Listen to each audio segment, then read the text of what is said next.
नमस्कार. श्री ब्रह्मचैतन्य महाराज गोंदवलेकर प्रवचन. आज 3 ऑगस्ट.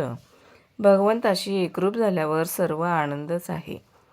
भक्त झाल्यावर माणूस ज्या आनंदात राहतो तो आनंद वर्णन करून समजणार नाही. जिथे दुःखच नाही तिथे आनंद हा शब्द तरी सांगायला कोण असणार. अनन्य भक्त व्हावे आणि तो आनंद पाहावा. भक्ताला सर्वच ठिकाणी आपण आहोत असे दिसते. म्हणजे सर्व चराचर वस्तू तो भगवत रूपच पाहत असतो. एखाद्या खोलीत सर्व बाजूनी आरसे ठेवलेले असले तर कुठेही पाहिले तर आपल्याला काय दिसेल? आपल्या स्वतःशिवाय दुसरे काहीच दिसणार नाही. म्हणजे सर्व ठिकाणी एक भाव झाला तिथे दुःखाचे कारणच नाही. तिथे सर्वच आनंद असतो. त्याप्रमाणे भक्त भगवंताशी एकरूप झाला तिथे आनंदाशिवाय दुसरे काय असणार? जे याप्रमाणे जगात वावरतात ते आपल्या आनंदात राहूनही इतर लोकांप्रमाणे वागत असतात. तुकारामांनी अशा स्थितीत राहून लोकांना सन्मार्ग दाखविला. समर्थांनीही ती स्थिती सांभाळून सर्व जगाचा व्यवहार केला आणि इतर लोकांना आपल्या पदाला नेले. आपण कधी त्या आनंदाकडे जाण्याचा मार्ग पाहिलेला नाही. म्हणून ज्यांनी तो आनंद पाहिला आहे आणि जे सदैव त्या आनंदातच राहतात त्यांच्या सांगण्याप्रमाणे वागणे हेच श्रेयस्कर आहे. म्हणजेच गुरु आज्ञेप्रमाणे वागावे.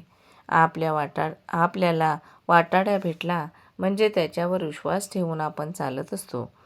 त्याप्रमाणे गुरूंच्या वचनावर विश्वास ठेवून आपण वागावे म्हणजे आपले हित होते. एखाद्या आंधळ्या माणसाने साखर समजून जर मीठ खाल्ले तर ते खारट लागल्यावाचून राहणार नाही. त्याप्रमाणे आनंद मिळेल या कल्पनेने आपण विषयाची संगत धरली पण त्यापासून दुःखच प्राप्त झाले. पुष्कळ वस्तू मिळाल्या तर त्याने पुष्कळ सुख मिळते असे मानणे हा भ्रम आहे. खरे किंवा पुष्कळ सुख म्हणजे कायमचे सनातन सुख होय. ते सनातन वस्तूपाशीच म्हणजे भगवंतापाशीच असते. भगवंताचे आपण झाल्यास सुखी होऊ. तोंड गोड करण्यासाठी जशी साखर खावी लागते तसे आनंद प्राप्त होण्यासाठी नाम घ्यावे लागते. आपण प्रपंच दुसऱ्याचाच करतो, आपला करीतच नाही. एखाद्या शेतापेक्षा कुंपणाला जास्त खर्च यावा त्याप्रमाणे आपण आपल्या मूळ स्वरूपापेक्षा आपल्या उपाधींचीच जास्त आरास करतो. आपण सर्व मिळवतो पण सर्व ठेवून जावे लागते.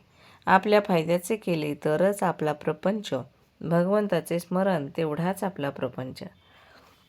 आपण आईबापांवर, नवरा बायकोवर, मुलावर, नातेवाईकावर, शेजाऱ्या-पाजाऱ्यांवर सुखासाठी अवलंबून राहिलो तर सुखी होणार नाही. आपली दुःख आणि यातना जर कोणी नाहीशा करीत नाही तर मग दुसरा कोणी आपल्याला सुख देईल ही कल्पना कशी ठरेल? परमात्म्याचा आनंद अखंड मिळावा, मी त्याचा व्हावे ही दृष्टी ठेवून नामस्मरण करावे. धन्यवाद.